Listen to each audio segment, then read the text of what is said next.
அன்பார்ந்த உழைக்கின்ற மக்களே, ஜனநாயக சக்திகளே, நண்பர்களே, உங்கள் அனைவருக்கும் வணக்கம்.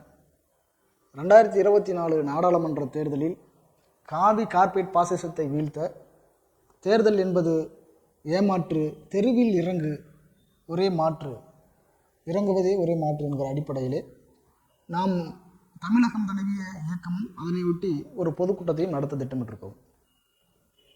இப்படி ஒரு முழக்கம், நாடாளுமன்ற தேர்தல் என்பது ஏமாற்று என்று ஒரு முழக்கம் வைத்தவுடனே பல ஜனநாயக சக்திகளும் இந்த வாய்ப்பை, பிஜேபியை வீழ்த்துவதற்கான ஒரு வாய்ப்பை நீங்கள் பயன்படுத்த தவறுகிறீர்கள், அல்லது இது பிஜேபிக்கு சாதகமாகி மீண்டும் பிஜேபி வருவதற்கு ஒரு வாய்ப்பாக அமைந்துவிடும், தேர்தலையும் ஒரு வாய்ப்பாக பயன்படுத்தி பிஜேபி வீழ்த்துவதற்கு பயன்படுத்தி கொள்ள வேண்டும் என்றெல்லாம் பேசுகிறார்கள்.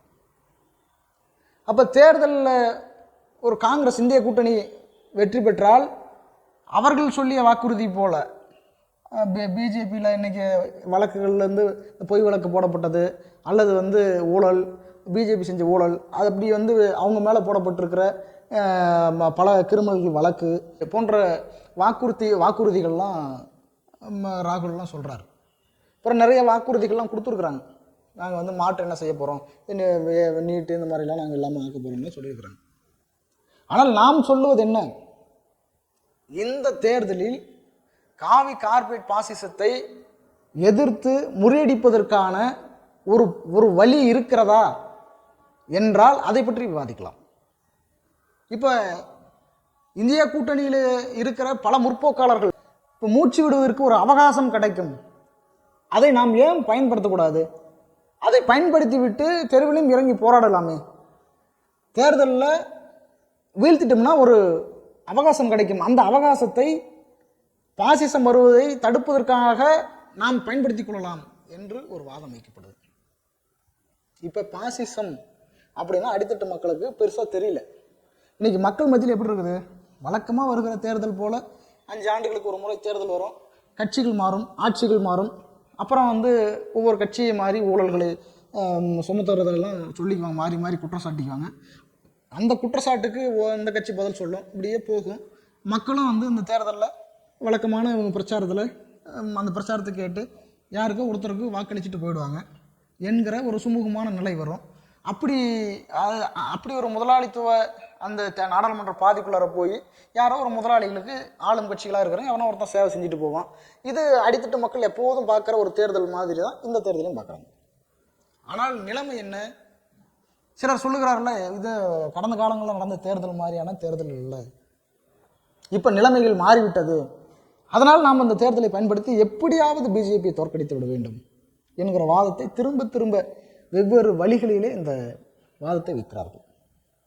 அப்போ பாசிசம்னா என்ன, அது ஏன் வருகிறது, அது யாரின் மீது ஆதிக்கம் செலுத்துவதற்காக வருகிறது என்பதை நாம் புரிந்து கொள்ள வேண்டும்.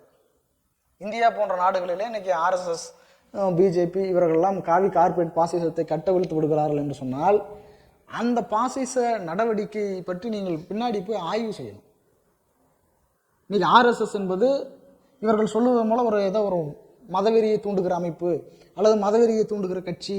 அவங்க ஒரு இஸ்லாமியர்களுக்கு எதிராக செய்வாங்க, கிறிஸ்தவர்களுக்கு எதிராக செய்வாங்க, சிறுபான்மை மக்களுக்கு எதிராக அவங்க பேசக்கூடிய கட்சி, இப்படி தான் பலருடைய புரிதலும் இருக்குது. இந்திய கூட்டணி கூட அப்படி தான் கருதுறாங்க, நான் பார்க்குறேன்.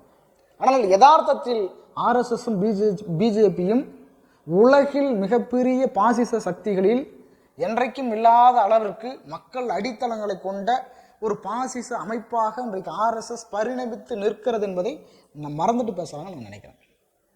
இன்னைக்கு ஆர்எஸ்எஸ்க்கு ஏறக்குறைய 800க்கும் மேற்பட்ட அமைப்புகள் இன்னைக்கு நாடு முழுவதும் பரவி கிடக்கிறது. பல்வேறு நாடுகளிலே ஆர்எஸ்எஸ்க்கு கிளை இருக்கிறது.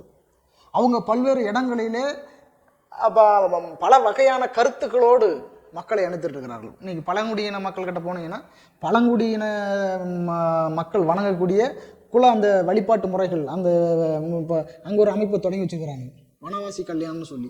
அந்த அமைப்பில் அந்த பழங்குடியின தலைவர்களை இந்து மதத்துக்காக இருக்கிற தலைவர்கள் மாதிரி காட்டி அவங்கள ஒரு அந்த இந்து மதத்துக்குள்ளார செட் பண்ணி அந்த மக்களை ஒரு இந்து அரசியலுக்குள்ளார அந்த கண்ணாடியை போட்டு பார்க்கிற பார்வைக்குள்ளார கொண்டு போய் இழுத்துட்டு போய் விட்டுட்டான். அதே போல் வந்து நூற்றுக்கணக்கான அமைப்புகளில் நீங்கள் பார்த்தீங்கன்னா இந்த பஜ்ரங் தாள், விஸ்வ இந்து பரிஷத், அப்புறம் அனுமன் சேனா, இன்னும் சனாதன சஸ்தா, இப்படி வந்து பல்வேறு மதவெறி படைகள் கொண்ட அமைப்புகள்லாம் இருக்குது. இவங்கெல்லாம் வந்து என்ன பண்ணுறாங்க அப்படின்னு கேட்டிங்கன்னா, இந்தியா முழுவதும் எந்த பிரச்சனைகள் எடுத்தாலும் அது கலவரத்திலிருந்து தொடங்குவது என்கிற வேலையை செய்கிறாங்க. உங்களுக்குலாம் தெரியும், சனாதன சஸ்தான்ற அமைப்பு அது வந்து எங்கள் கையில் இருக்கிற துப்பாக்கி என்பது கிறிஸ்தன் கையில் இருக்கிற சக்கரம் போன்றது, அது பலரையும் மதம் செய்யும்னு இப்படிலாம் வெளிப்படையே பேசுகிறார்கள். அவங்க தொடங்குற இடங்கள்லாம் பார்த்தீங்கன்னா அது அந்த எப்படிப்பட்டதுன்னு நீங்கள் உங்களுக்கு புரிந்து கொள்ளவே முடியாது, சாதாரண மக்களால் புரிந்து கொள்ளவே முடியாது. அந்த அளவிற்கு அந்த ஆர்எஸ்எஸ்னுடைய அமைப்பு உள்ள வந்து பின்னி பிணைஞ்சிருக்குது மக்களோட. மக்கள் அடித்தளம் கொண்ட ஒரு காவி படையாக மாறி இருக்கிறதுன்றது தான் நாங்கள் சொல்ல வரோம். அப்போ இன்றைக்கி வந்து திரும்பிய பக்கம்லாம் வந்து எந்த போராட்டத்துக்குள்ளார போனாலும் உள்ள கலவரத்தை நடத்துறது, அந்த போராட்டத்துக்குள்ளார நுழைந்து சீர்குலைக்கிறது, அங்கேருந்தே வந்து கலவரத்தை தொடங்க வச்சு அங்கேயே அந்த போராட்டத்துக்குள்ள வந்தவர்களை கொலை செய்வது, இப்படி ஒரு கற்பனை கூட செய்ய முடியாத ஒரு கொலை கும்பலாக இருக்கிற ஒரு கும்பலை எப்படி தேர்தலில் வீழ்த்த முடியும்? இன்னைக்கு மணிப்பூர் கலவரம் எடுங்க. மணிப்பூரில் கலவரம் செய்த ஆர்எஸ்எஸ் வந்து அரசு படைகள் கிட்ட இல்லாத ஆயுதங்கள் மணிப்பூரில் இருக்கிற கலவர கும்பலிடம் இருக்கிறது என்கிற உண்மையை அசாம் ரைஃபிளில் இருக்கிற அந்த மத்திய படைப்பிரிவு வேலை செய்கிற நபர்கள் சொல்றாங்க. கலவரத்தை அடக்கணும், நாங்கள் எப்படி அடக்க முடியும், எங்க கிட்ட இல்லாத ஆயுதம் அவங்க கிட்ட இருக்குது என்று பேசுகிறார்கள். ஆயுதமாக்கப்பட்ட குழுக்கள் இந்தியா முழுவதும் பரவி கிடக்குது, எல்லா மாநிலங்களும் பரவி கிடக்குது. எல்லாருக்கும் சாகா பயிற்சி கொடுக்குறான். இப்போ இன்றைக்கி சமீபத்தில் கூட சைனிக் பள்ளிகள் இதெல்லாம் ஆர்எஸ்எஸ் கட்டுப்பாட்டுகளை கொண்டு போகிறாங்க. அவங்க தொடங்கும் பொழுதே ஆர்எஸ்எஸ் சித்தாந்தத்தோடு தொடங்குறான். 2000 ஆண்டுகள் அதுக்கு வந்து சித்தாந்த அடித்தளம் உண்டு, 100 ஆண்டுகளுக்கு மேலே அரசியல் அனுபவம் உண்டு.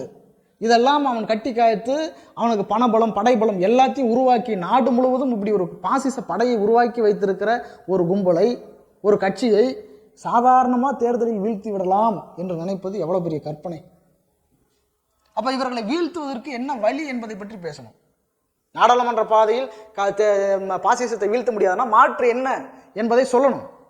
அப்போ மாற்றை பற்றி யோசிக்கிறது இல்லை. இல்லைங்க, ஒரு மூச்சு விடுறதுக்கு அவகாசம் கிடைக்கும் இல்லை அப்படின்னு பத்திரிகையில், ஆங்கில பத்திரிகையில் சொல்லுகிறாங்க, வெற்றி பெறுகிற மோடியை விட தோற்கிற மோடி மிகவும் ஆபத்தானவன் என்று சொல்லுகிறார்.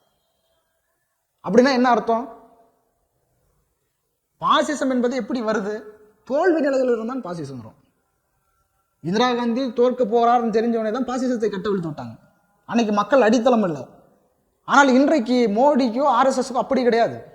நாடு முழுவதும் சாகா பயிற்சி எடுக்கப்பட்ட குழுக்கள் இருக்குது. இன்னைக்கு எந்த போராட்டத்தையும் பாருங்க, வடகிழக்கு மாநிலங்கள் நடக்கிற எல்லா போராட்டங்களையும் ஆயுதத்தோடு தான் வருவோம், துப்பாக்கியோடு தான் வருவோம். போலீஸ் எல்லாம் வேடிக்கை பார்த்துட்டு இருக்கோம். இன்னைக்கு நீதிமன்றமோ நிர்வாகமோ அல்லது வந்து அரசு துறைகளோ போலீஸோ எதுவும் மக்களுக்கானதா இல்லை. எல்லாம் ஆர்எஸ் காவியமயமாக மாற்றப்பட்டிருக்குது. எல்லா துறைகளையும் காவியாக மாற்றப்பட்டிருக்குது. இராணுவத்தை காவியாக மாற்றி வைத்திருக்காங்க. எல்லா உயர் அதிகாரிகளும் ஆர்எஸ்எஸ் காரர்களை போட்டு வச்சிருக்காங்க. நீங்கள் தேர்தலில் மட்டும் வீழ்த்திடலாம், தேர்தலில் ஓட்டு போட்டு காங்கிரஸ் கொண்டு வந்தால் பிரச்சனை தீராதுங்க. ஒரு கால் இந்தியா கூட்டணி வெற்றி பெற்றால் கூட பாசிச நடவடிக்கைகளையும் ஆட்சி கவிழ்ப்பிலையும் கலவரத்திலையும் ஈடுபடுவதற்கு வாய்ப்புகள் அதிகம் உண்டு. அதுதான் நாடு முழுவதும் எல்லா பலரும் பேசக்கூடிய, பலரும் எழுதக்கூடிய ஒரு செய்தி. இப்படி இருக்கிற ஒரு கும்பலை தேர்தல் மூலமாக வீழ்த்த முடியும் என்று மீண்டும் மீண்டும் நம்ப வைப்பது என்பது மக்களை போராட்ட குணத்திலிருந்து, அந்த போராட்ட உணர்விலிருந்து தள்ளி வைத்து அவர்களை ஒரு தேர்தல் மூலமாகவே தோற்கடிக்க முடியும் என்கிற மாயில் சிக்க வைக்கிற சம்பவம் இருக்கு இல்லையா, அந்த கருத்து இருக்கு இல்லையா, அதை வந்து ஆதரிக்கிறது இருக்கு இல்லையா, அது என்ன வகையான கருத்தாக மாறும் என்று சொன்னால், நாளைக்கு மக்களை கொத்து கொத்தாக பலி கொடுக்கிற பொழுது இந்த பாசிசத்தை எதிர்த்து போராட முடியாத நபர்களாக இருப்பாங்க. அப்ப இதை புரிந்து கொள்ள வேண்டும்ல. இப்படிப்பட்ட ஒரு மோசமான படை இருக்குது, இவன் வந்தானே இப்படி நடக்கும் என்பதை மக்களுக்கு எச்சரிக்கை ஊட்டி இந்த தேர்தலில் உதவாது என்று பேசுவது சரியா, அல்லது இந்திய கூட்டணி ஆதரித்து ஒரு மூச்சு விடுகிற அவகாசம் கிடைக்குன்னு பேசுறது சரியா? எப்படி கிடைக்கும் மூச்சு விடுகிற அவகாசம் என்பதை களத்தில் பரிசீலனை செய்ய வேண்டும், ஆய்வு செய்ய வேண்டும். மூச்சு விடுவதற்கெல்லாம் அவகாசமே கிடைக்க போறது கிடையாது. தேர்தலுக்குள்ளார போய் நீங்கள் ஓட்டு போடுவதனால் இந்த பாசிச கும்பலை விரட்டவும் முடியாது. அதற்கு ஒரே ஒரு மாற்று இருக்கிறது. அந்த மாற்றைத்தான் நாங்கள் முன்வைக்கிறோம். தேர்தல் முறைக்குள்ளார நீங்கள் போகாதீங்க. களப்போராட்டத்தில் அவன் எப்படி இன்னைக்கு மக்களை ஆயுத பயிற்சி கொடுத்து அவன் வந்து படைகளை கட்டி அதன் மூலமாக கலவரம் செய்து காவி சித்தாந்தத்தை ஊட்டுகிறாரோ, அதற்போல இந்த காவி பாசிசத்தை, காவி கார்பரேட் பாசிசத்தை வீழ்த்துவதற்கு நாம் மக்களுக்கு பயிற்றுவிக்க வேண்டியதாக இருக்குது. போராட்ட களத்தை தெருவில் தொடங்க வேண்டியதாக இருக்குது. தெருவிலிருந்து மக்களுக்கு போராட்டத்தை கற்றுக் கொடுக்கிற பொழுதுதான் பாசிசத்தினுடைய அபாயத்தை புரிந்து கொள்வார்கள். அப்படித்தான் பாசிசத்தை வீழ்த்துவதற்கான வழி பிறக்குமே தவிர அந்த நாடாளுமன்ற பாதையிலே அந்த மயக்கத்திலே எந்த வழியும் கிடைக்காது என்பதை புரிந்து கொண்டு போராட்டத்திற்கு வர வேண்டும். அந்த வகையிலே நாங்கள் இந்த விஷயத்தை, இந்த கருத்தை முன்வைத்து ஒரு போராட்டமாக தமிழகம் முழுவதும் முன்னெடுத்து செல்லுகிறோம். ஆகவே ஜனநாயக சக்திகள் புரிந்து கொள்ள வேண்டும், இந்த காவி கார்பரேட் பாசிசத்தை வீழ்த்துவதற்கு தேர்தல் பாதை என்பது உதவாது. அதற்கு மாற்றாக இருக்கிற களப்போராட்டங்கள் தான் மக்களை பாசிசத்துக்கு எதிராக திரட்டும், அதுதான் முறியடிக்கும் என்பதுதான் உலக வரலாறு என்பதை புரிந்து கொண்டு போராட வருமாறு அன்போடு கேட்டுக்கொள்வோம். நன்றி.